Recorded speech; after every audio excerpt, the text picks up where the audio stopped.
Jason Becker was one of the most talented guitar prodigies in the world. By the age of 6, he could sing, play the guitar, and the harmonica. By the age of 16, he had listened to every Clapton and Van Halen record, learning every note and riff from the guitar legends, turning himself into a guitar virtuoso. He was also invited to work with another guitar legend, Marty Friedman, and eventually got on board of David Lee Roth's band. He achieved all of this before he turned 20, but during that year, something happened.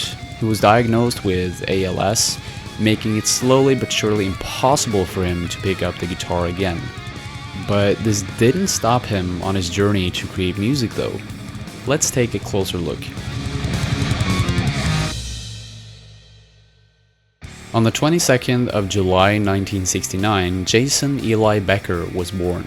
He was a very eager toddler, always curious and in the middle of doing something. When he started kindergarten, he was very disappointed because he thought everyone was going to be as wise and interested in him as his other family members. As kindergarten and school didn't live up to his expectations, he refused to talk to anyone.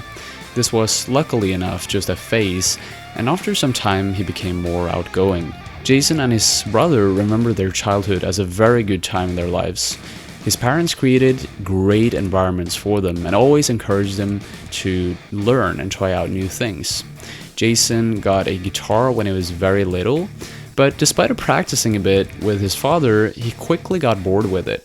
Later on, Jason's father introduced him to the xylophone, and that's when melody and music struck a chord in Jason, pun intended.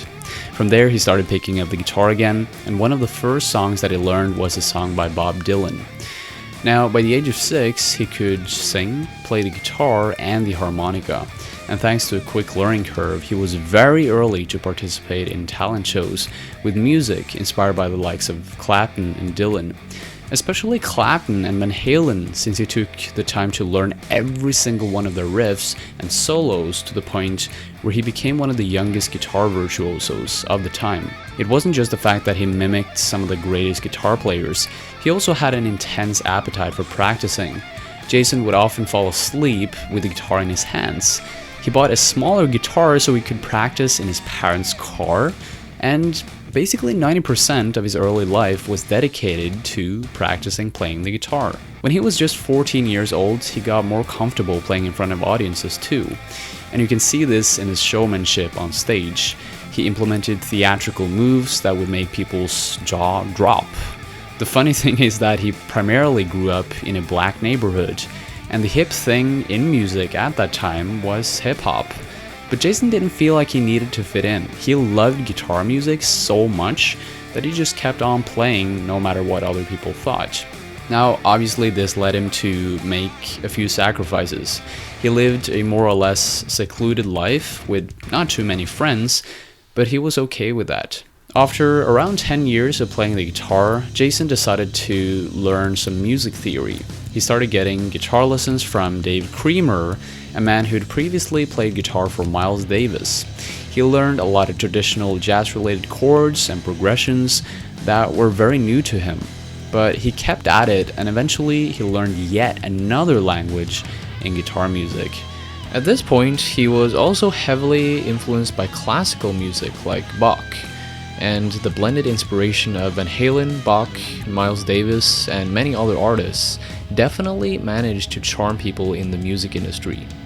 Mike Varney was one of those people that got interested the minute he heard what Jason had to offer. He was the founder of Shrapnel Records and was already working with a high-profile guitarist, Marty Friedman. When Varney heard the demo tape that Jason had decided to send to him, he immediately got in contact with Friedman, who was working on a new record. He suggested that the two of them would collaborate on the record together, and so they did. They were both what we would call shred guitarists, players of high velocity and technicality. Now, Jason was still doing his last year of high school when he and Friedman started jamming and playing together. Friedman would show him his licks that he had made for his album, and Jason would learn them with an incredible speed. Sometimes Friedman would even admit that Jason played his riffs better than him, so having Jason on his newest record was a no-brainer. Because of his sudden opportunity to record and jumpstart his career, Jason finished high school some months in advance and started working with Friedman full-time. When Friedman and Jason went on tour with their record, they played as a band called Cacophony, and even during times when the guys in the band were hooking up with girls or getting into trouble, Jason was still just sitting there, playing his guitar. He knew that he was different, and sometimes he probably wished that he had a bit more in common with other people. In a documentary about his life, his mother remembers how Jason mentioned that he wanted to develop some good character traits. He was bothered about the fact that nothing bad had happened to him up until that point. Now, ironically enough, one of the biggest challenges that he would face in his entire life was just around the corner. After touring and making a couple of records with Cacophony, Jason decided to go solo. And this was a good choice for him and his reputation, as it only continued to spread and get better. He was one of the best guitar players in the world, and when you are at that level, you're only one phone call away from the other best players in the music industry. At that time, Stevie Ray Vaughan had just left David Lee Roth's band, and he needed someone to take his place. Boom! Suddenly, Jason was playing for David Lee Roth. Friedman was a bit annoyed by this to begin with. He was a few years older than Jason, and he wouldn't get the same opportunity until a while later when he started playing with Megadeth. But eventually he just felt happy for him. Ironically enough, Jason was so open-minded about playing for Roth that he didn't feel any pressure to step in for Eddie Van Halen or Stevie Ray Vaughan. He was confident that Roth wanted him to do his own thing with the guitar, so he slipped perfectly into the band. Jason was at the peak of his career, just 20 years old. He and his family couldn't be more happy because this was a dream that they shared together. The fact that Jason could share his music with so many people was more than incredible, let alone the fact that he could impact the future work of some of his musical heroes. But one day, his mother started noticing something peculiar about Jason.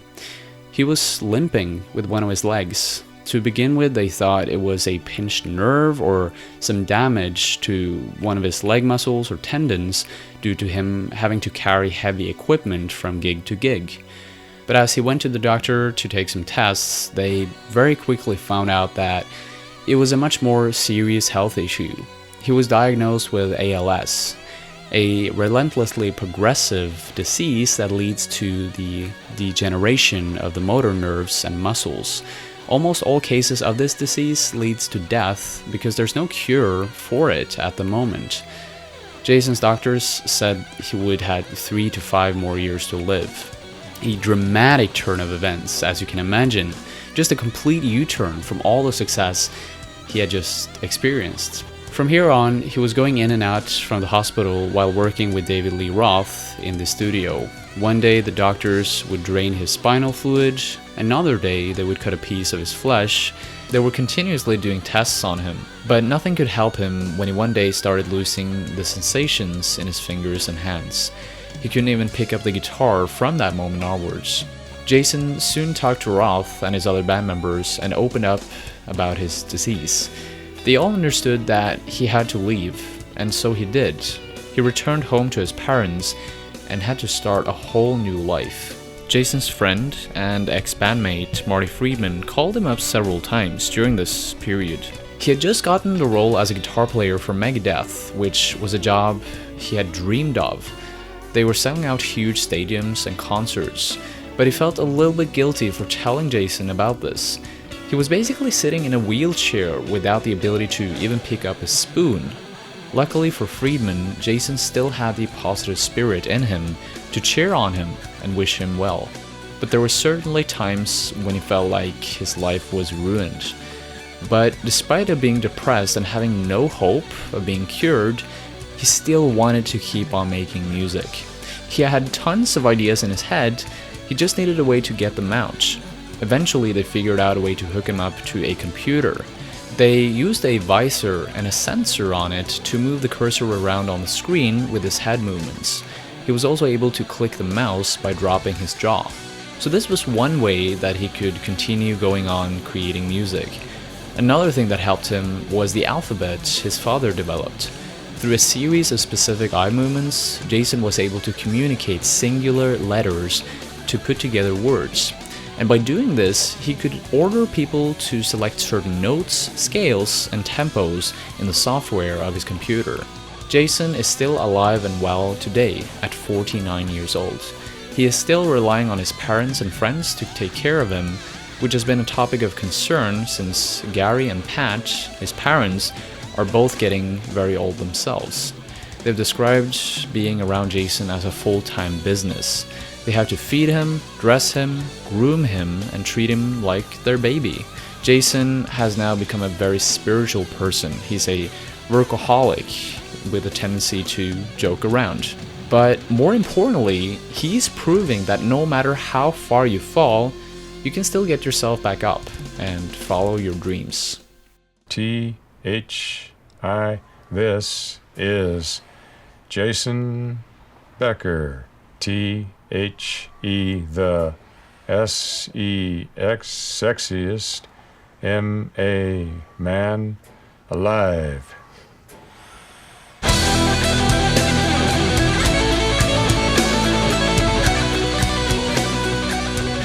Thank you so much for watching, guys. If you want to have a chance to win a free vinyl, then make sure you head over to Instagram and check out our story. There's some instructions there, and you might be the lucky winner of a free vinyl during this next Wednesday. So head over there and check it out. Thanks.